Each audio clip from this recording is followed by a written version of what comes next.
صلى الله عليك يا رسول الله صلى الله عليك يا مولاي يا أبا عبد الله يا رحمة الله الواسعة ويا باب نجاة الأمة ما خاب من تمسك بكم وأمن من لجأ إليكم يا ليتنا كنا معكم سادتي فنفوز والله فوزا عظيما. السلام على الحسين وعلى علي بن الحسين وعلى أولاد الحسين وعلى أصحاب الحسين. السلام عليكم جميعا يا شهداء كربلاء ورحمة الله وبركاته. أما بعد، يقول الله في كتابه الكريم: بسم الله الرحمن الرحيم، كل نفس ذائقة الموت. آمنا بالله. صدق الله العلي العظيم. Illuminate your hearts and purify this gathering with a loud salawat ala Muhammad wa ali Muhammad.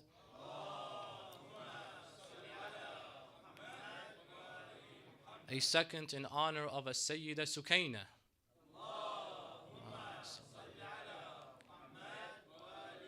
A third in honor of Muslim ibn Aqeel with your loudest of voices. Allahumma.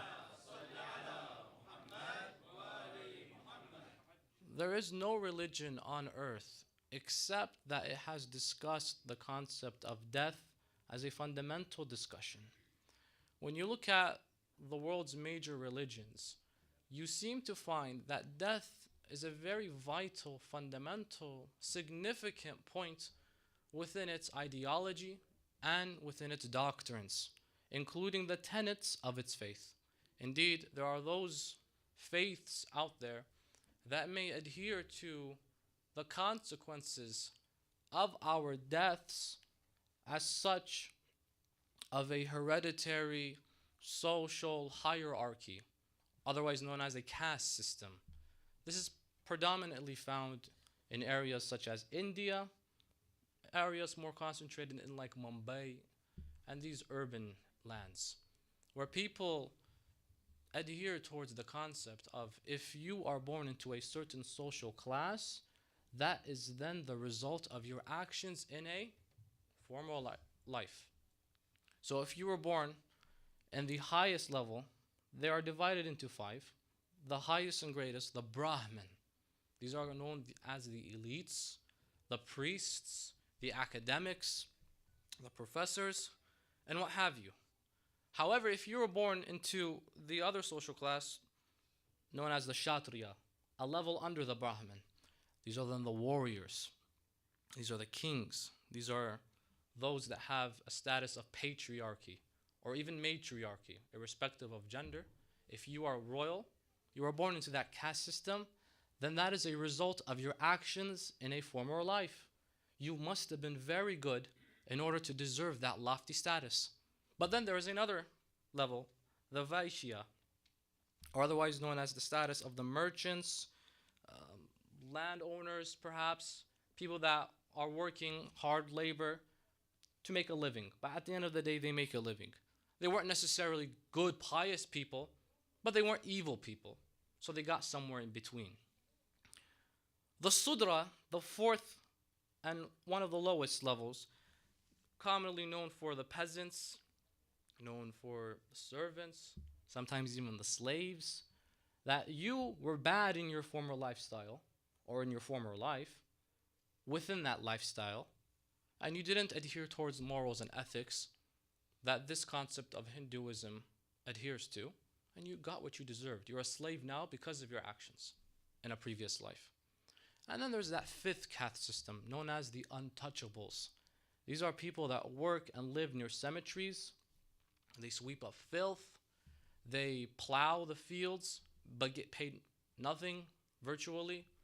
They're homeless and they're poor and broke. India has banned this caste system in 1955 because it saw as unfair. People were getting discriminated. It has now been banned on a governmental level. However, by de facto, people still adhere towards it. You find discrimination is being occurred. If you are poor and you try to apply for a job, let's say, you won't get accepted because you're from, let's say, the Sudra, or you're from, let's say, the untouchables. And civil rights movements are occurring right now by the millions. Millions. And this is not an exaggeration. The population of India, mashallah, millions, hundreds of millions. People are coming out. Why am I not allowed a job? Who cares if I'm poor and broke? I got an education. This caste system doesn't apply to me anymore. But unfortunately, that is the situation today. That if you are poor, you are looked down upon because of apparently what your lifestyle was in a previous life. That's how it is in that way of thought. Of course, this is one element and aspect in Hinduism, as it is a very diverse religion. It's very diverse. You can call yourself a Hindu and still not believe in the same God as another Hindu does. Thousands of gods, thousands of methodologies there are. This is only one of them. But the issue here is that it's a very popular one. So if you are broke by virtue of you being broke, you deserve disrespect. How could you have been bad in your previous life? You were probably rude. And if you're rich, good on you. That must have meant, mashallah, you were very nice and good and pious and believing and caring and sweet, and you had valor in your life and you were loving. That's why you were born as a king or as a priest or as an academic. And that's how it is. And then there are those faiths that believe that the consequences of our death may result in reincarnation. Buddhism, that when you are born, you are not necessarily born into that life randomly. You could have been born into a previous life, let's say as a horse, let's say as an animal, any living entity, because the belief is that there are no souls, however there is energy. And the universe, cosmology, is very much rooted in this belief that we are all connected by energy. Scientifically, actually, that's very true, that the human is all energy, and when we die, the energy returns back to the earth. Islamically, we accept that. However, we do not accept the concept of reincarnation, that there is no heavenly abode or hellfire. You die, you end up being something else, end up being another human, reborn into another lifestyle, as another person, and so on and so forth. And this cycle continues. Yes, there is a view that if you continue maintaining humbleness and modesty, and you live that life, a very humble type of lifestyle, you will then escape from this cycle of constant reincarnation, this circle, and you will return back to the universe, and the universe will then take you inside of it, which I don't know what that means. And then you turn into another faith that may believe in some elements and aspects of Judaism, our Jewish brothers and sisters, that all people are destined to heaven at one point, that if you are not a Jew, that doesn't mean you're still going to hell. Islamically, we accept that as well as Muslims. If you're not Muslim, doesn't mean you're going to go to hell.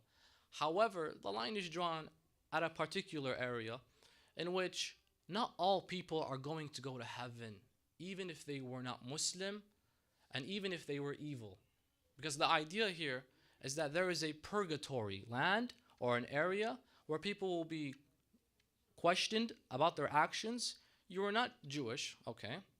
Did you abide by certain commandments such as do not kill, do not steal, etc., etc.? Did you live the rightful human way to live, the humanitarianistic lifestyle, or no?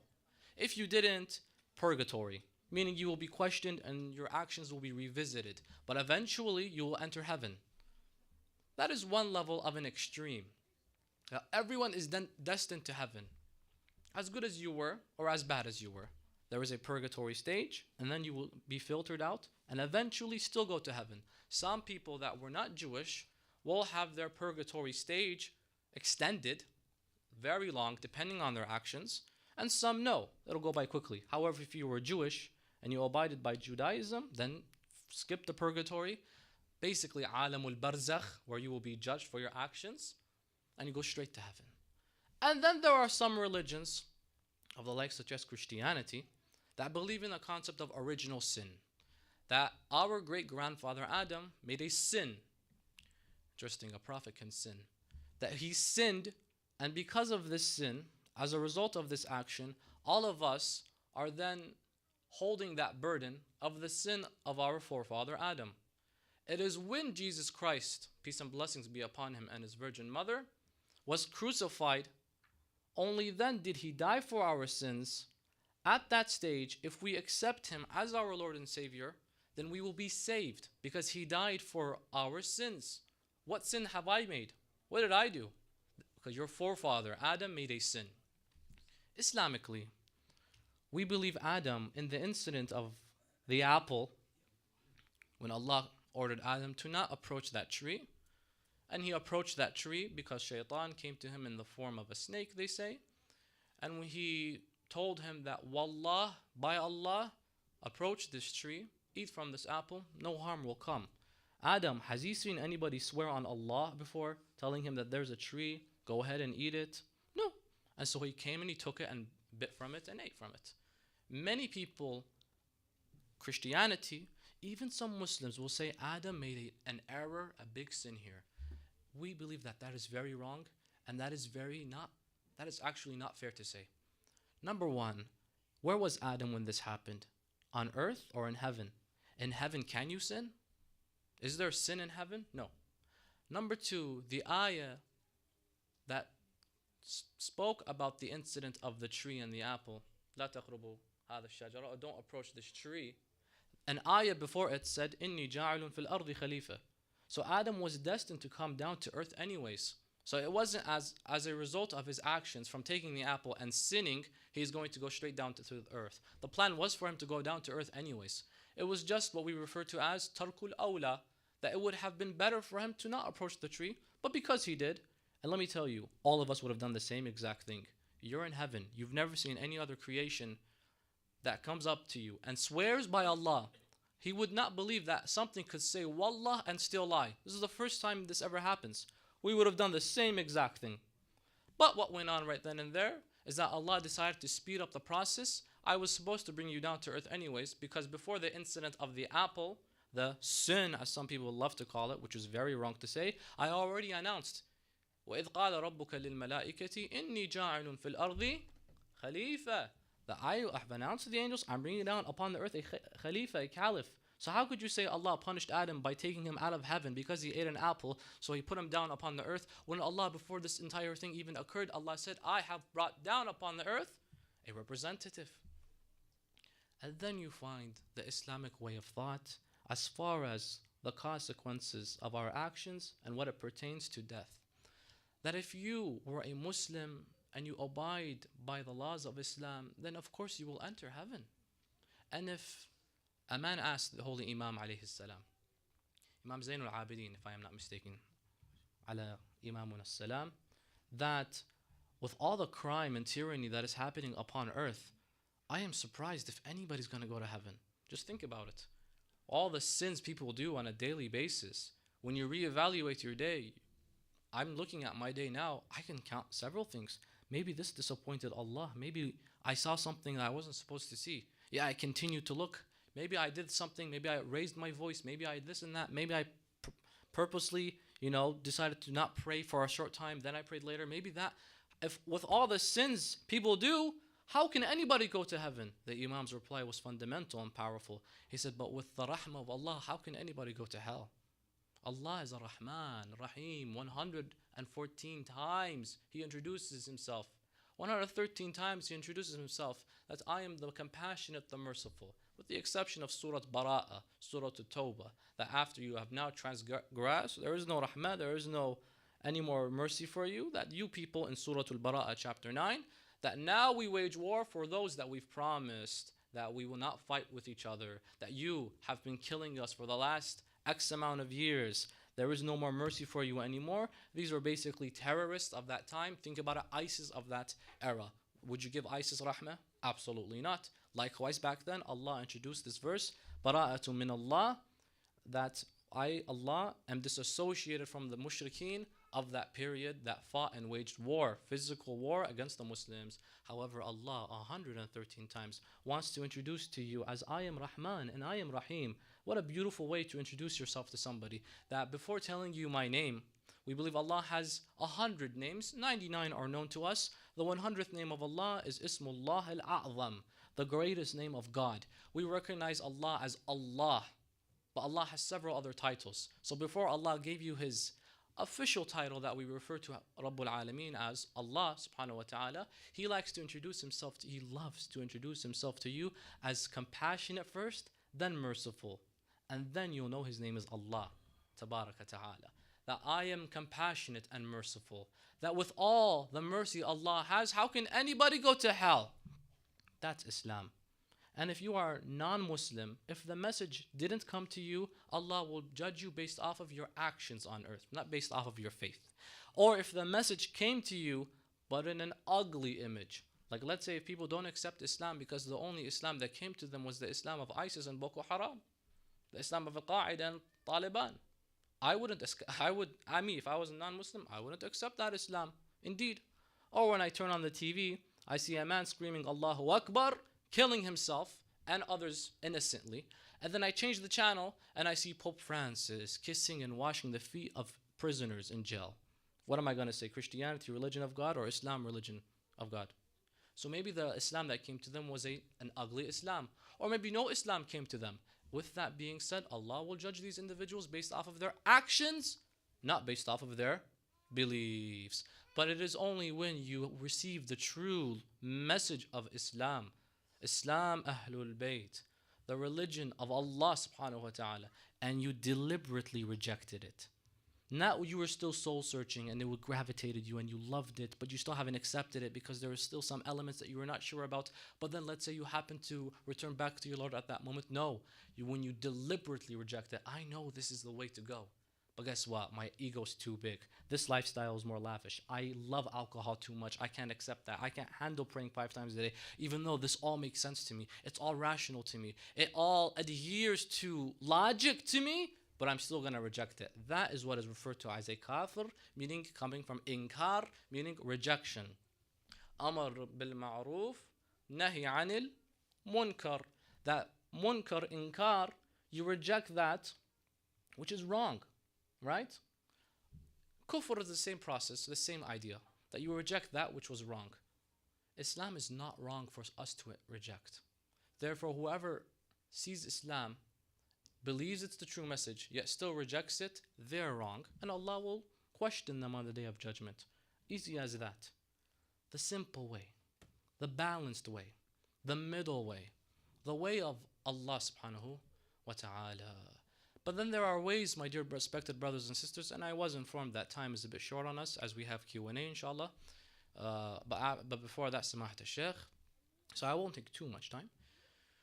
But there are ways to go, my dear respected brothers and sisters, and there are ways in heaven only exclusive for certain individuals in life.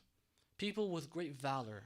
Valor is defined as somebody or a characteristic of being courageous and brave in the face of danger or threat.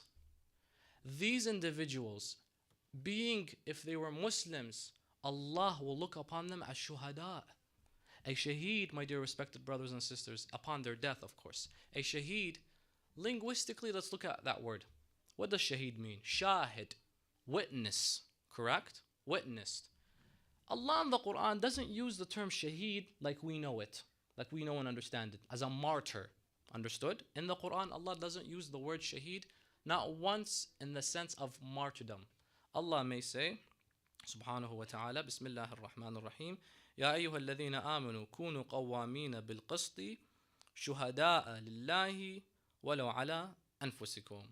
That, O you who believe, be firm with justice and be witnesses for Allah subhanahu wa ta'ala. That's the context Allah uses the word shaheed in the Holy Quran for. That's the original meaning. There is an extended meaning indeed. The extended meaning is the one that is martyred. But why is the one that's a martyr referred to as a shaheed? Because they witnessed their obligation to Allah subhanahu wa ta'ala and committed the ultimate sacrifice when they died on the way of Allah subhanahu wa ta'ala. And many people today are afraid of that word shaheed because it incites fear, it invokes fear, and rightfully so. The word jihad, sometimes the phrase Allahu Akbar, unfortunately. But when you see psychopaths screaming these things before committing mass crimes and murders, I would be afraid as well when I hear it. So let's take back these words and defend them. That a shaheed is someone that dies on the way of God. Abraham, Moses, Jesus, and Muhammad. It's not innocence. Only in the act of self-defense. You find Rasulullah would prescribe several prerequisites, arguably 15, every time they would enter a war. They would forcefully be entered into a war. Not one war, and I challenge everyone in the world today, not one war was initiated by a ma'soom. Maybe non-ma'soomeen, yes, but by a ma'soom, no. So Rasulullah never once initiated a war. Ali ibn Abi Talib never once initiated a war. Imam al-Hussein never once initiated a war. Imam al-Baqir, Imam al-Sadiq, Imam al-Hasan, Imam al-Kadhim, Imam al-Ridha, Imam al-Jawad, all the Imams of Ahlul Bayt, alayhum as-salam, jami'an, never initiate battles. They defend themselves only when it's necessary. Yes, there were individuals, when they say Islam spread by the sword, those individuals, you can't hold Islam accountable for their actions. Islam has nothing to do with them. Because at the end of the day, are they vicegerents of God? No, they're not. So you look at champions like Muhammad al-Fatih, the guy that conquered Constantinople, revered by some, hated by others. At the end of the day, the man killed several innocents, thousands of people, until he got Constantinople and converted it into an Islamic nation where people till this day are Muslims, right? One may say this is a favor upon Islam, not in the process of killing thousands of innocent lives. So they say Islam spread by the sword. Technically it did, but you can't blame Islam for his actions because Islam he doesn't represent. Who represents Islam? Amir al-Mu'mineen, Rasulullah, and the other ma'soomeen. There were only arguably, two countries that accepted Islam during the time of the Holy Prophet. Every other country, you can't hold it liable. You can't hold Islam liable for its acceptance or how it accepted. What two countries? Yemen. Yemen accepted Islam حُبًّا بِعَلِي ibn Abi Talib alayhi salam. The Imam Ali, about the 9th year or the 10th year after Hijrah, went to Yemen and by the love they had for him, accepted Islam. No wars, no sieges, no conquest, nothing. They just accepted Islam and Yemen entered Islam. And then they would say, Masr.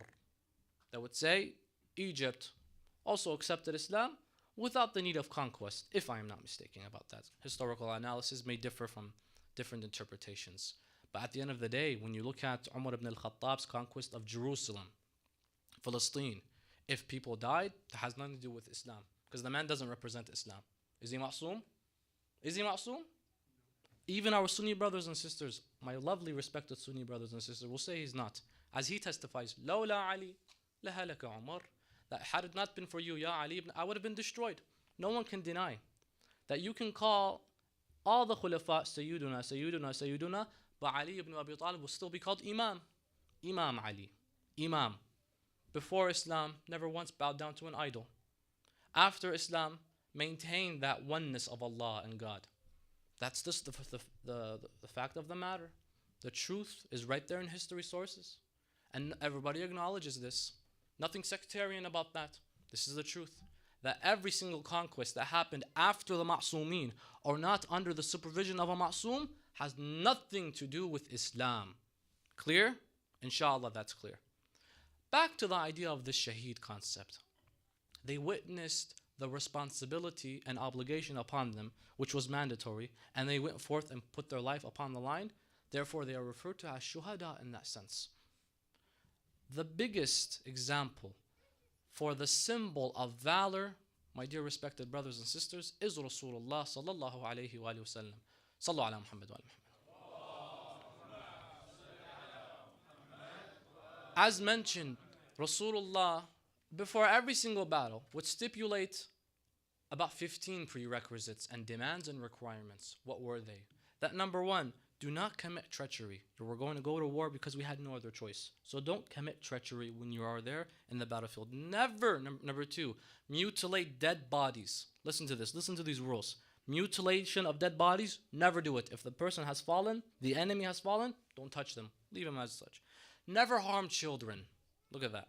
Never harm children Number 4, never harm women. Number 5, never harm the disabled, the infirm. Number 6, never harm the elder. Number 7, never harm monks, nuns.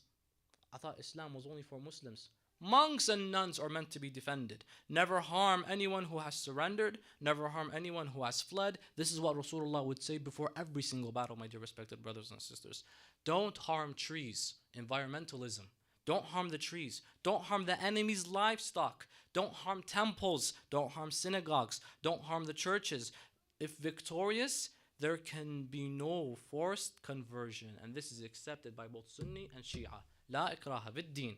If we are victorious, don't force them to the religion of Islam. We only had to do this because we had to defend ourselves. Does that make sense? This is Islam, brothers and sisters. Let's introduce this version of Islam, not books that propose a prophet who only looked after war. Those books have nothing to do with us. Show me the prophet through Nahjul Balagha, the peaceful humanitarianistic Nabi. Show me the prophet through Al-Quran Al-Kareem, the one that Allah describes as a mercy to all of mankind, and you will find that glory. I would say that a great symbol of valor, my dear respected brothers and sisters, is a man regarding the events of Karbala, as we are now commemorating the events of Ashura. Regarding the events of Karbala, one of the biggest symbols of valor is none other than Muslim ibn Aqeel alayhi salam. That in an event in which he could be surrounded, he would stand firm and strong, truthful to his faith. Muslim ibn Aqeel alayhi salam, the son of Aqeel, he would be the nephew of Ali ibn Abi Talib alayhi salam. And you find Rasulullah showed love to him and his own father. Rasulullah was asked by Imam Ali alayhi salam, Ya Rasulullah, do you love my brother Aqeel, the father of Muslim? Rasulullah would say, I wallah, inni li'uhibbuhu hubbain, hubban lahu, wa hubban li hub Abi Talib lah. I swear by Allah, I love him, double the love. The love I have for him because he is Aqeel, and the love I have for him because Abu Talib loves him. So that means everybody that Abu Talib loves, Rasulullah also loved. Yet some people claim Abu Talib died a disbeliever. Rasulullah loves the one Abu Talib loves. I love him double the love. And the line would continue, and his son will be standing with your son and will give his life for your son, O Ali. Indeed, that was Muslim ibn Aqeel. Muslim ibn Aqeel was a Sahabi. He died, he was 8 years old when Rasulullah died, making him a Sahabi. He accompanied Rasulullah. He saw Rasulullah, he met Rasulullah, and Rasulullah would express his love to him. Muslim ibn Aqeel ibn Abi Talib. What a beautiful relationship. What a beautiful family. What a beautiful tree. Not surprising that a tree like this would produce someone like Muslim ibn Aqeel. And you find Imam al-Hussein would also express his love to him. Being his cousin, as mentioned, Muslim is the son of Aqeel. Imam Hussein is the son of Ali ibn Abi Talib alayhi salam. And Imam al-Hussein, when he wants to send a convoy or he wants to send an ambassador to represent him, after reaching or receiving the thousands upon thousands of letters from Kufa saying, oh Hussein, we want to give you allegiance. We don't like the Khalifa or the governor, Nu'man bin Bashir in Kufa. We don't like him at all. Ya Hussein ibn Ali, we give you our bay'ah. 12,000 people wrote this. Imam Hussein then left Medina because he was wanted. Al-Walid ibn Utbah, the cousin of Uthman ibn Affan, the drunkard Walid, he would be praying in Masjid al-Kufa, Salatul Fajr, and then he would conclude Salatul Fajr with 4 rak'at. 4. Remind me, how many rak'at is Salatul Fajr? 2. He would pray with 4 rak'at, and he would turn around and say, should I continue or stop? How drunk do you have to be? This man, he was made governor of Medina al-Munawwara.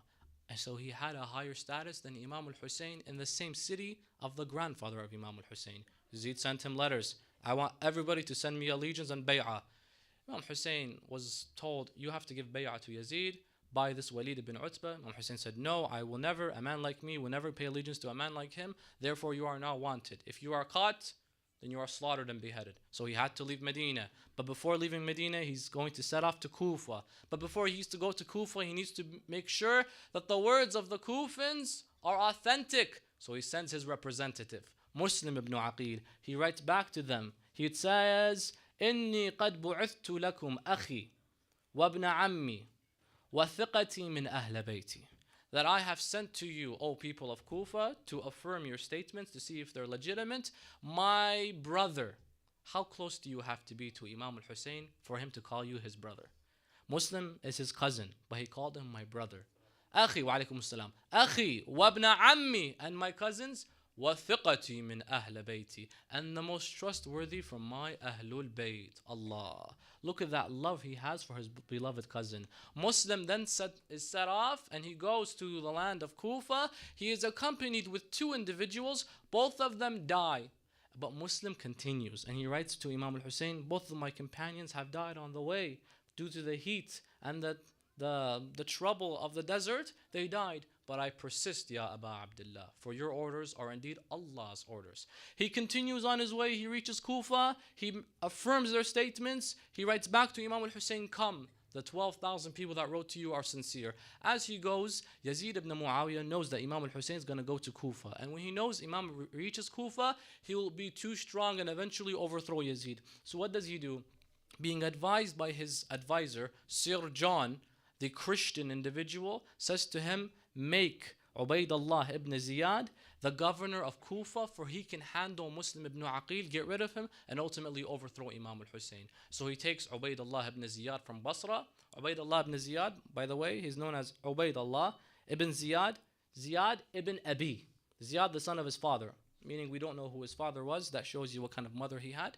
Anyhow, Ubaydullah ibn Ziyad entered the city of Kufa, but when he entered, he was very interesting way. A very interesting way he entered. He covered his face. Wa alaykum assalam. People of Kufa thought that was Imam al-Hussein. So when he covered his face, they said, Salamu alayka ya Aba Abdullah. Welcome, O Hussein ibn Ali, to Kufa. When he came inside of the city of Kufa and he overthrew the governor at the time, Nu'man bin Bashir, at that time he was then looking for Muslim ibn Aqeel to kill him and to end the process of Imam al-Hussein.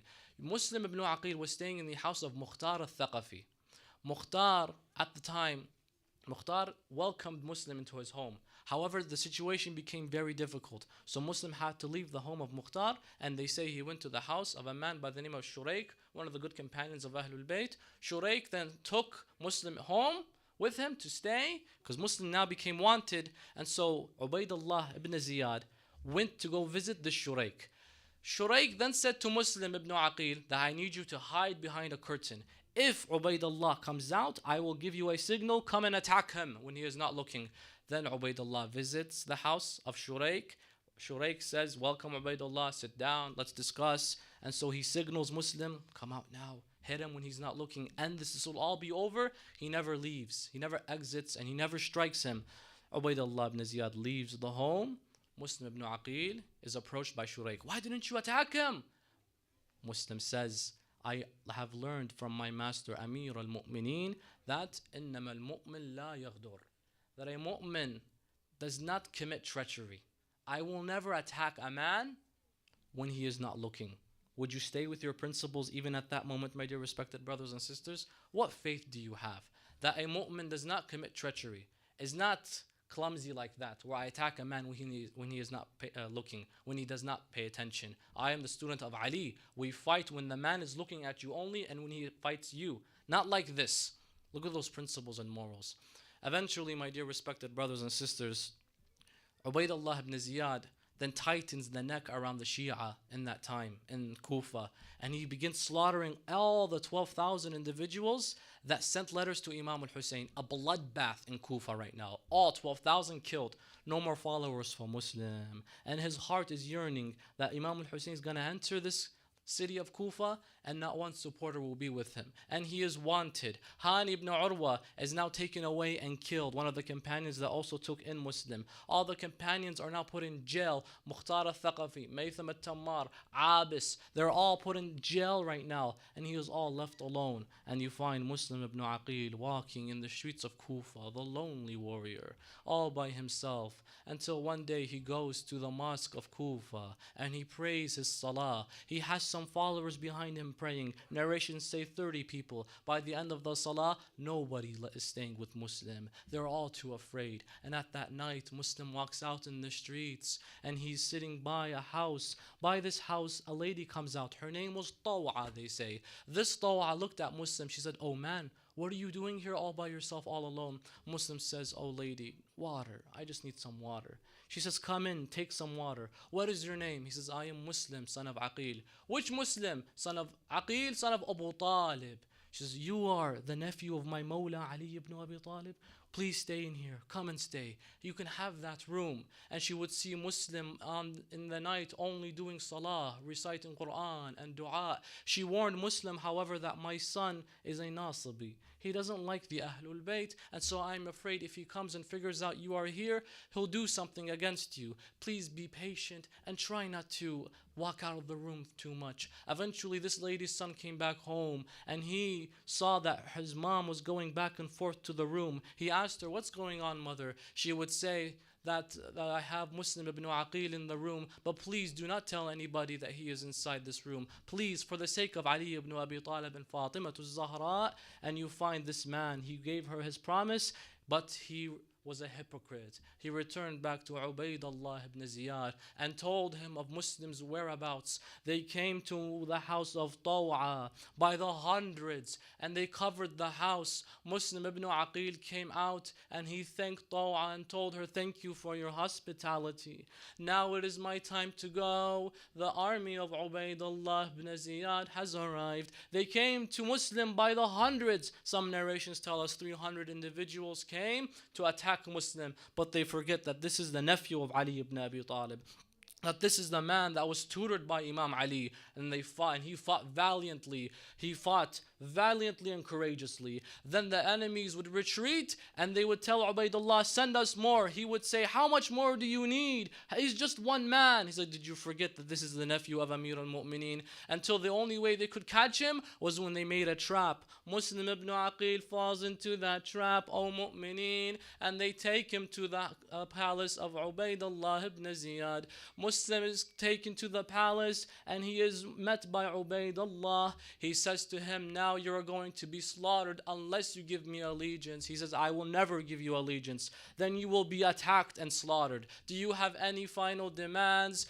Ubaydullah is then told by Muslim, "Please, I have a few demands. Number one, I have an outstanding loan, debt. I own somebody money." This is a lesson for all of us, that times are maybe difficult, but if you still owe somebody something, try to give it before you are gone. And he said, "We will pay whoever you owe." Number two, "Please give me an Islamic burial." Ubaydullah said, "I will never give you an Islamic burial." Look at how they treated him. And then he asked, "Please, tell Hussein not to come." He said, "I don't care about that. Any more requests?" And he says, "Give me a pail of water. I am thirsty." Mu'mineen, they say that Ubaydullah ibn Ziyad grabbed that water for him, but before he could drink, because of how badly they have beaten him, blood would drip into the pail, and he wasn't able to drink it because it became najis. And he would ask for more water. They would bring him back more water, and more blood will fall into it. Ubaydullah would laugh and say, "See, Allah doesn't want you to drink water."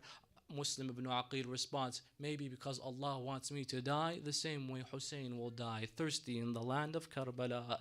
They then take Muslim onto the castle's roof. On top of that roof, he makes one more demand. He says, "Allow me to pray one more time before I am gone." They give him permission to pray. Before they behead him, he calls out with his loud voice, "Assalamu alayka ya Aba Abdillah. Assalamu alayka ya ibn Rasulillah." Imam al-Hussein wasn't in Kufa yet. He was still on his way, but you find the Imam would stand up immediately and he would respond back, "Wa alayka salam ya Muslim, ya Safiri, ya Habibi." "Oh, peace be upon you, O Muslim, my representative and my lover." As Sayyida Zainab asked, "O Hussein, what is happening?" At that moment, Muslim was slaughtered and he was thrown from the roof of the castle. When he fell down, Imam al-Hussein approached his daughter Hamida. He put his hand on the daughter Hamida, the daughter of Muslim ibn Aqeel. See, Imam al-Hussein is the uncle of this Hamida. And so she said, "Oh, my beloved uncle, why do you put your hand on my head? Has something happened to my father? Have I become an orphan?" You see, why do you ask that, my beloved Hamida? She responds, "Because I know when an orphan is now officially an orphan, they put the hand on their head and they tap it. Oh, my beloved Uncle Hussein, am I now an orphan?" He would, you know how hard it is to tell a little girl her father has died? He would say, "My beloved Hamida, may Allah reward you over the death of your father, Muslim ibn Aqeel. But do not worry, I am now your father from now on. My daughter Sukaina is now your sister. My daughter Ruqayya is now your sister. And I will lead you with me back to your father in heaven, insha'Allah. Allahumma inna nas'aluka wa nad'uk. باسمك العظيم الأعظم الأعز الأجل الأكرم 10 times Ya Allah Ya Allahu Ya Allahu Ya Allah Ya Allahu Ya Allahu Ya Allah Ya Allahu Ya Allahu Ya Allah. Oh Allah, we ask you on Muslim ibn Aqeel to bless us during these nights. Ya Allah, we ask you to heal all of our sick ones. Ya Allah, we ask you to grant us all of our hajat. Ya Allah, we ask you to grant us the ziyarah of Muslim ibn Aqeel in Kufa. May Allah bless us with that ziyarah, that blessed ziyarah in Masjid al-Kufa, inshaAllah. And we ask Allah subhanahu wa ta'ala to grant us the shafa'ah of Muslim ibn Aqeel, of Imam al-Hussein, of Sayyida Zainab, and all the shuhada of Karbala, وإلى أرواح المؤمنين والمؤمنات سيما العلماء والشهداء. ومن أوصانا بالدعاء رحم الله من قرأ السورة المباركة الفاتحة تسبقها الصلاة على محمد وآل محمد.